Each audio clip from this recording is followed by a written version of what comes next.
அந்த ரிசல்ட் வர டே ரொம்ப ஸ்பெஷலான டே அப்படின்ட்டு ஸ்டாலின் சார் சொன்னாங்க. ஆமா ஆமா, ஸ்பெஷலான டே தான்.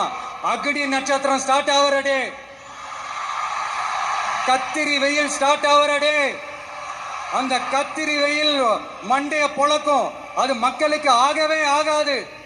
நம்பிக்கை உள்ள மக்கள் யாரும் நல்ல காரியங்கள் அந்த அக்னி நட்சத்திரம் டைம்ல செய்யவே மாட்டாங்க. சூரியன் பட்டா சன் ஸ்ட்ரோக் வரும்.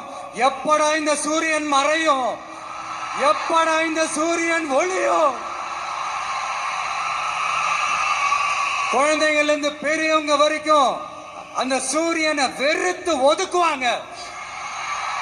அதுதான் இண்டிகேஷன், அதுதான் இந்த ரிசல்ட்டுக்கான இண்டிகேஷன். ஓம் சக்தி பராசக்தி, திமுக ஒரு தீய சக்தி. அந்த தீய சக்தியை ஒட்டுமொத்த தமிழ்நாட்டு மக்களும் ஓட ஓட ஓட விரட்டி ஃபுல் ஸ்டாப் வைக்க போற நாள் மே 4th.